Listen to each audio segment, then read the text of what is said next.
दोस्तों, क्या आप लोगों ने कभी सोचा है कि दुनिया के हर देश के पास, फिर चाहे वो अमेरिका हो, भारत हो या फिर रूस या जर्मनी ही क्यों ना हो, इन सबके पास टनों के हिसाब से सोना रखा हुआ होता है।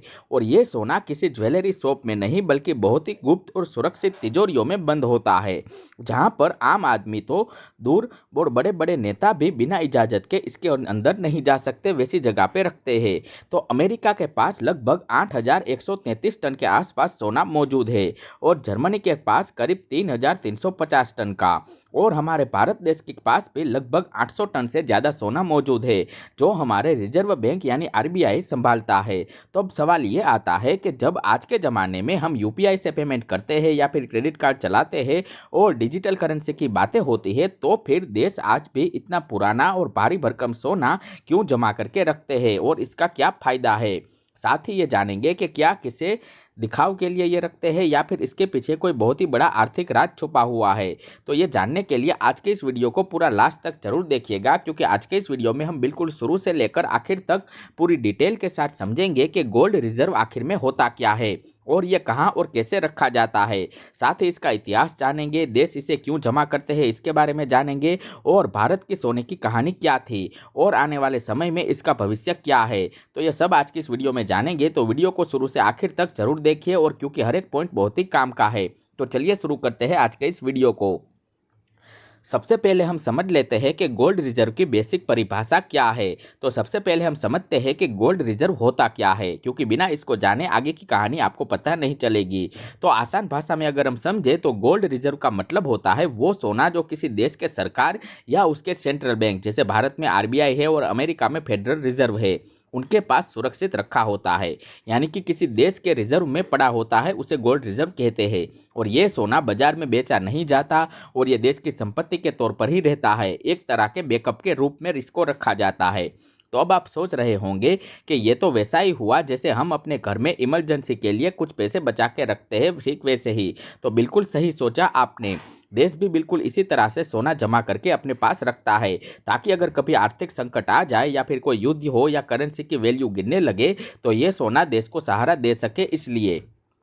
अब एक और आसान उदाहरण से हम समझते हैं कि मान लीजिए कि आपके पिताजी की एक दुकान है और वो हर महीने की कमाई से थोड़ा पैसा अलग बचत में डालते रहते हैं, और ये पैसा वो रोज़ रोज़ इस्तेमाल नहीं करते बल्कि सिर्फ बहुत ही ज़रूरत पड़ने पर ही निकालते हैं, जैसे किसी की तबीयत खराब हो जाए तो, या घर में कोई बड़ा खर्चा आ जाए तो। बिल्कुल इसी तरह से देश भी अपनी अर्थव्यवस्था यानी कि इकोनॉमी के लिए सोने को एक इमरजेंसी फंड की तरह ही रखते हैं।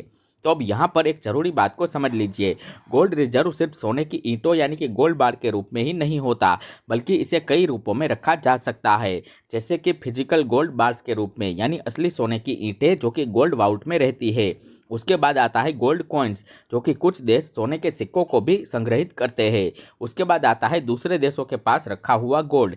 जी हाँ दोस्तों, कई बार एक देश सोना किसी दूसरे भरोसेमंद देश के पास भी सुरक्षित रखा जाता है, जैसे कई देशों का सोना अमेरिका के federal reserve bank of New York में रखा गया है। तो अब आपको बेसिक समझ आ गया होगा कि गोल्ड रिजर्व असल में क्या है।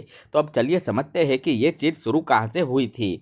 तो जानेंगे कि गोल्ड रिजर्व का इतिहास क्या है और ये कहानी की शुरुआत कहाँ से हुई। तो अब बात करते हैं हम इतिहास की, और ये समझना बहुत ही ज़रूरी है, क्योंकि इससे आपको पूरी तस्वीर साफ हो जाएगी कि आखिर ये सोने का इतना महत्व क्यों है। तो जाते हैं हम पुराने ज़माने के सोने में। तो हज़ारों साल पहले जब कागज़ के नोट नहीं होते थे, तब लोग व्यापार करने के लिए सीधा सामान की अदला बदली किया करते थे। जैसे अगर आपके पास गेहूँ है और फिर दूसरे के पास कपड़ा है, तो आप गेहूँ देकर कपड़ा ले सकते थे, और इसे कहते थे बार्टर सिस्टम, यानी कि वस्तु विनिमय प्रणाली। लेकिन इसमें एक बड़ी दिक्कत ये थी कि मान लीजिए आपके पास तो गेहूं है लेकिन आपको जूते चाहिए है, तो अब जिसके पास जूते हैं उसे अगर गेहूं की ज़रूरत ही नहीं है तो आपका सौदा उससे नहीं हो पाएगा। और इसी समस्या को हल करने के लिए इंसानों ने सोने और चांदी जैसी चीज़ों को करेंसी यानी कि मुद्रा के रूप में इस्तेमाल करना शुरू कर दिया। तो सोना इसके लिए एकदम परफेक्ट था, क्योंकि ये कभी ख़राब नहीं होता है, ना ही इस पर कभी जंग लगता है, और यह आसानी से टुकड़ों में बांटा दिया जा सकता है। और ये दुनिया में हर जगह कीमती माना जाता है। साथ ही इसकी मात्रा सीमित होती है, यानी ये हर जगह मिट्टी की तरह नहीं मिल पाता। तो धीरे धीरे सोना और चांदी के सिक्के मुद्रा के रूप में चलने लगे थे। उसके बाद आया गोल्ड स्टैंडर्ड सिस्टम, जो कि बहुत ही बड़ी बात थी। तो अब आती है इतिहास की सबसे ज़रूरी बात, जिसे कहते हैं गोल्ड स्टैंडर्ड। तो 19वीं सदी यानी कि 1800 के दशक में कई देशों ने एक नियम बनाया। उन्होंने कहा कि हमारे देश का जितना भी पैसा यानी कि करेंसी नोट छापेगा, उतनी ही वैल्यू के बराबर हमारे पास सोना जरूर होना चाहिए। और इसे आसान उदाहरण से समझते हैं। तो मान लीजिए किसी देश ने यह नियम बनाया कि अगर आपके पास 100 रुपये का नोट है, तो आप उस बैंक से ले जाकर उसके बदले में 100 रुपये का सोना खरीद सकते हो। यानी वो नोट सिर्फ एक कागज का टुकड़ा नहीं था, बल्कि वो एक वादा था, यानी कि प्रॉमिस था कि इतने का सोना बैंक में जमा है आपके नाम से। और इसे कहते थे गोल्ड स्टैंडर्ड सिस्टम। तो इस सिस्टम में करेंसी की वैल्यू सीधे सोने से जोड़ दी गई थी। और इसका फायदा ये होता था कि लोगों को अपने पैसों पर पूरा भरोसा रहता था, क्योंकि वो जानते थे कि उनका पैसा सिर्फ कागज नहीं है, बल्कि असली सोने के बराबर मौजूद है। उसके बाद आता है ब्रेटन वुड एग्रीमेंट 1944 में, जो कि दुनिया को बदलने वाला समझौता था। तो अब चलिए एक और भी बहुत महत्वपूर्ण घटना की तरफ बढ़ते हैं। साल 1944 में, दूसरे विश्व युद्ध के खत्म होने के करीब, तो अमेरिका के एक शहर ब्रेटन वुड्स में दुनिया भर के 44 देशों के प्रतिनिधि इकट्ठा हुए थे। और उन्होंने मिलकर एक बहुत ही बड़ा फैसला लिया। उन्होंने ये तय किया कि दुनिया की मुख्य करेंसी अमेरिकी डॉलर यानी कि यूएस डॉलर होगी। और अमेरिकी डॉलर की वैल्यू सोने से जुड़ी होगी, यानी $35 के बराबर 1 आउंस सोने की कीमत होगी। और बाकी सारे देशों की करेंसी की वैल्यू डॉलर से जुड़ी रहेगी।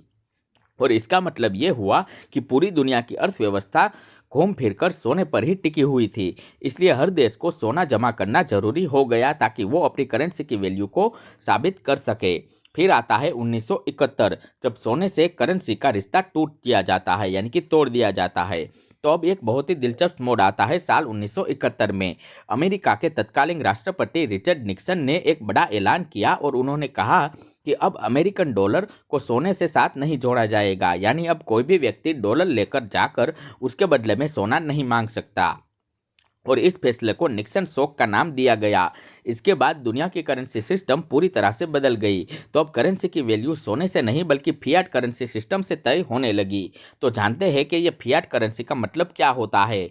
तो दोस्तों, ऐसा पैसा जिसकी वैल्यू सोने या किसी और चीज से नहीं बल्कि सरकार के भरोसे और लोगों के विश्वास पे तय हुई हो, जिसे आज हम जो भी नोट इस्तेमाल करते हैं, जैसे भारतीय रुपया, अमेरिकी डॉलर, ये सब फियाट करेंसी ही है। और इनकी वैल्यू इसलिए है क्योंकि सरकार गारंटी देती है और लोग उस पर भरोसा करते हैं, ना कि इसलिए कि बैंक में उतना सोना जमा है।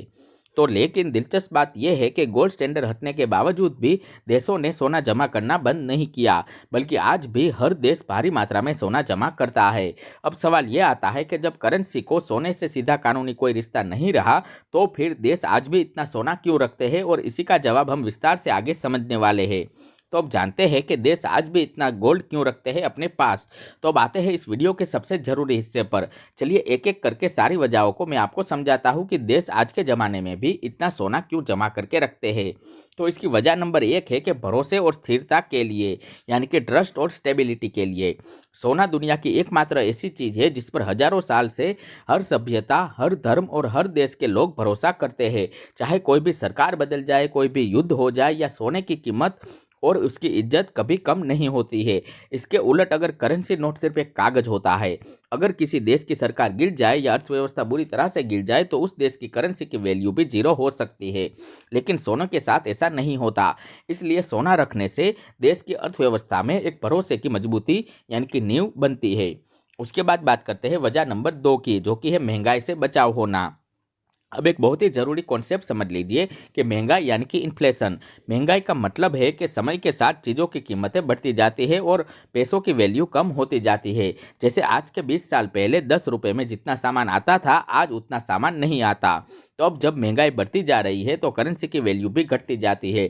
लेकिन सोने के साथ ऐसा बिल्कुल नहीं होता, बल्कि सोना उल्टा चलता है। जब महंगाई बढ़ती है तो अक्सर सोने की कीमत और ज़्यादा बढ़ जाती है। इसलिए सोना एक तरह का सुरक्षित ढाल की तरह काम करता है। जब बाकी सब चीज़ों की वैल्यू गिरती है तो सोना अपनी वैल्यू बनाए रखता है या फिर और ज़्यादा बढ़ा देता है। वजह नंबर 3 आती है कि आर्थिक संकट में सहारा मिलता है। मान लीजिए किसी देश पर कोई बहुत ही बड़ा आर्थिक संकट अगर आ जाए, जैसे कोई युद्ध छिड़ जाए या कोई महामारी आ जाए या देश की करेंसी की वैल्यू तेजी से गिरने लगे, तो ऐसे वक्त में अगर देश के पास सोने का भंडार होगा तो वो उस सोने को बेचकर या गिरवी रखकर तुरंत पैसा जुटा सकता है। इसका एक बहुत ही बड़ा उदाहरण है भारत का साल 1991।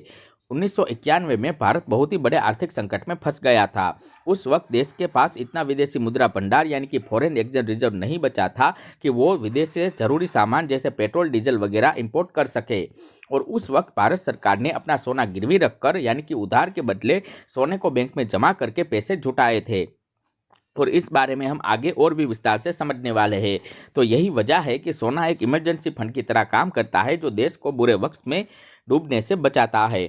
वजह नंबर 4 है किसी और देश पर निर्भर नहीं रहना। यह पॉइंट थोड़ा एडवांस है लेकिन बहुत ही आसान भाषा में इसे हम समझते हैं।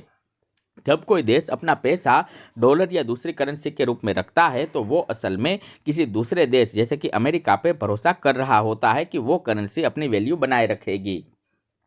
लेकिन सोना एक ऐसी चीज है जिसकी वैल्यू किसी एक देश की सरकार या नीति पर निर्भर नहीं करती। सोना अपने आप में कीमती होता है, चाहे दुनिया में कुछ भी हो जाए। इसलिए इसे जोखिम मुक्त संपत्ति यानी कि रिस्क फ्री एसेट भी कहा जाता है। इसलिए देश अपने सारे रिजर्व डॉलर या दूसरी करेंसी में ना रखकर कुछ हिस्सा सोने में ही रखते हैं ताकि उनका जोखिम बांट जाए यानी कि डाइवर्सिफिकेशन हो जाए। उसके बाद आती है वजह नंबर 5 जो कि है अंतर्राष्ट्रीय व्यापार और प्रतिष्ठा के लिए। तो जिस देश के पास भी ज़्यादा सोना होता है उस देश को अंतर्राष्ट्रीय स्तर पर ज़्यादा मजबूत और भरोसेमंद माना जाता है। बिल्कुल इसी तरह जिसे देश पास के पास गोल्ड रिजर्व होता है उस देश को अंतर्राष्ट्रीय बाजार में उधार लेना आसान हो जाता है और उसकी करेंसी पर भी दुनिया भरोसा करने लगती है। वजह नंबर 6 है कि करेंसी की सुरक्षा बनी रहती है। अगर किसी देश की करेंसी की वैल्यू अचानक बहुत तेजी से गिरने लगे तो उस देश का सेंट्रल बैंक जैसे आरबीआई हमारे देश में अपने पास मौजूद गोल्ड और फॉरेक्स रिजर्व का इस्तेमाल करके बाजार को हस्तक्षेप कर सकता है ताकि करेंसी को और गिरने से बचाया जा सके। ये एक तरह की करेंसी सुरक्षा के लिए ढाल का काम करता है। तो दोस्तों यही वो मुख्य कारण थे जिनकी वजह से आज गोल्ड स्टैंडर्ड खत्म होने के बावजूद हर देश भारी मात्रा में सोने को अपने पास जमा करके रखता है। और अब हम जानते हैं कि गोल्ड रिजर्व कहाँ और कैसे रखा जाता है। तो अब जानते हैं आखिर ये इतना सारा सोना कहाँ पे रखते हैं। तो पहला आता है फोर्ट नॉक्स जो कि अमेरिका में स्थित है। अमेरिका का ज़्यादातर सोना फोर्ट नॉक्स नाम की एक बहुत ही सुरक्षित जगह में रखा गया है जो केंटकी राज्य में है। और ये जगह इतनी सुरक्षित है कि आम इंसान तो दूर लेकिन बड़े बड़े नेता भी बिना खास इजाज़त के इसके अंदर नहीं जा सकते हैं।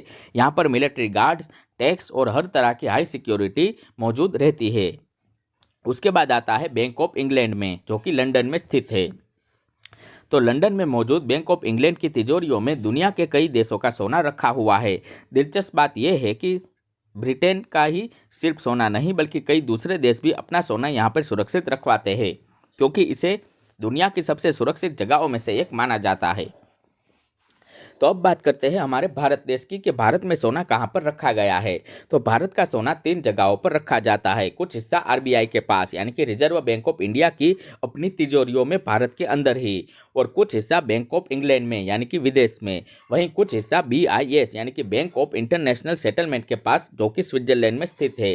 तो आपको जानकर हैरानी होगी कि हाल ही के सालों में आरबीआई ने अपने विदेशों में रखे सोने को एक बड़ा हिस्सा अपने भारत देश में वापस मंगवाया है ताकि वो अपने ही देश में सुरक्षित रह सके। ये एक बहुत ही महत्वपूर्ण कदम माना गया है जिसके बारे में हम आगे बात करने वाले हैं। तो अब बात करते हैं दुनिया के टॉप गोल्ड रिजर्व वाले देश की। तो चलिए अब देखते हैं कि दुनिया के वो कौन से देश हैं जिनके पास ज़्यादा सोना मौजूद है। और ये आंकड़े अनुमानित हो सकते हैं, समय के साथ बदलते भी रहते हैं। तो अगर आंकड़ों के मुताबिक देखें तो अमेरिका के पास सबसे ज़्यादा सोना है, लगभग 8,000 टन से ज़्यादा कागजी तौर पे। जर्मनी के पास दूसरे नंबर पे 3,300 टन से ज़्यादा। इटली है तीसरे नंबर पे, फ्रांस है चौथे नंबर पे, रूस है पिछले कुछ सालों में रूस ने बहुत तेज़ी से अपना गोल्ड रिजर्व बढ़ाया है इसलिए वो भी है। उसके बाद आता है चीन और उसके बाद आता है भारत। तो भारत भी टॉप 10 देशों में शामिल है और आरबीआई लगातार सोना खरीद रहा है। दोस्तों, एक बहुत दिलचस्प बात यह है कि पिछले कुछ सालों में खासकर रूस यूक्रेन युद्ध के बाद कई देशों ने अपना गोल्ड रिजर्व तेजी से बढ़ाया है। और इसकी बड़ी वजह यह है कि डॉलर पर निर्भरता कम करने के लिए जब अमेरिका ने रूस पर प्रतिबंध यानी कि सेक्शन लगाया था तो उसके डॉलर एसेट फ्रीज कर दिए थे। तो बाकी देशों को एहसास हुआ कि सिर्फ डॉलर पर भरोसा खतरनाक हो सकता है। इसलिए कई देश अपना सोने पे ज़्यादा रुख कर रहे हैं, और क्योंकि सोना किसी एक देश के कंट्रोल में नहीं होता इसलिए। तो अब जानते हैं भारत और सोने की पूरी कहानी। तो अब बात करते हैं भारत की, जो इस टॉपिक पर बहुत ही भावुक और ज़रूरी कहानी है। तो बात करते हैं 1991 के आर्थिक संकट की। साल 1991 में भारत पे बहुत बड़ा आर्थिक संकट गुजरा था। देश के पास इतना विदेशी मुद्रा भंडार नहीं बचा था कि वो 2-3 हफ्तों की जरूरी आयात यानी कि इंपोर्ट भी कर सके, जैसे कच्चा तेल खरीदना वगैरह। तो ये बहुत ही डरावनी स्थिति थी। उस वक्त भारत सरकार को एक बड़ा फैसला लेना पड़ा, देश का सोना गिरवी रखना पड़ा। भारत सरकार ने करीब 47 टन सोना विमान के जरिए ब्रिटेन में भेजा और उसे गिरवी रखकर वहां से कर्ज लिया, ताकि देश की अर्थव्यवस्था को बचाया जा सके। और यह भारत के इतिहास का एक बहुत ही बड़ा और मुश्किल पल था। इसके बाद भारत ने आर्थिक सुधार यानी कि इकोनॉमिक रिफॉर्म शुरू कर दिए, जिन्होंने आज के आधुनिक भारत की नींव रखी है। और इस घटना ने भारत को एक बहुत ही बड़ा सबक सिखाया कि सोने का रिजर्व मजबूत रखना कितना जरूरी है, क्योंकि यही वो चीज़ है जो सबसे बुरे वक्त में भी काम आती है। और अब बात करते हैं आज के भारत की। तो आज का भारत के पास लगभग 800 टन से भी ज़्यादा सोना मौजूद है, और आरबीआई लगातार अपना गोल्ड रिजर्व बढ़ा रहा है। हाल के सालों में आरबीआई ने विदेशों में रखे अपने सोने का एक बड़ा हिस्सा वापस भारत में मंगवाया है, जो ये दिखाता है कि भारत अपनी आर्थिक सुरक्षा को लेकर कितना गंभीर है। अब बात करते हैं गोल्ड रिजर्व और फॉरेक्स रिजर्व में क्या फर्क होता है। तो अब एक जरूरी कंफ्यूजन दूर करते हैं। गोल्ड रिजर्व और फॉरेक्स एक्सचेंज रिजर्व, जिसे फॉरेक्स रिजर्व कहते हैं, उन दोनों में क्या क्या डिफरेंस है।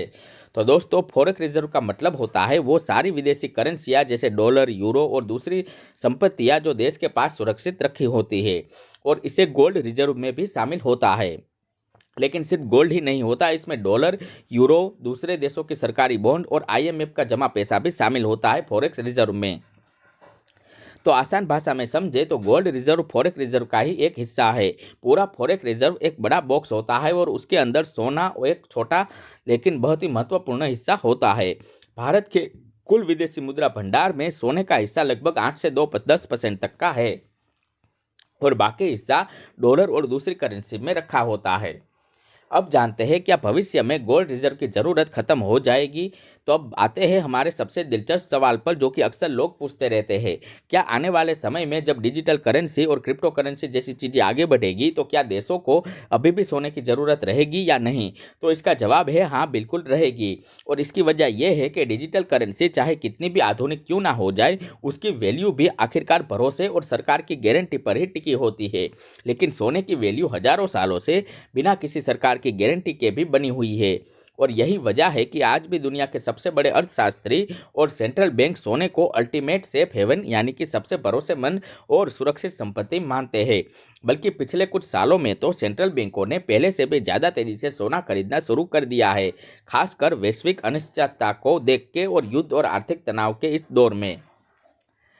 तो अब आप समझ गए होंगे कि सोना सिर्फ गहना नहीं है जो कि शादी ब्याह में लोग देते हैं, बल्कि पूरी दुनिया इस अर्थव्यवस्था का एक बहुत ही बड़ू मजबूत नींव रखता है सोना।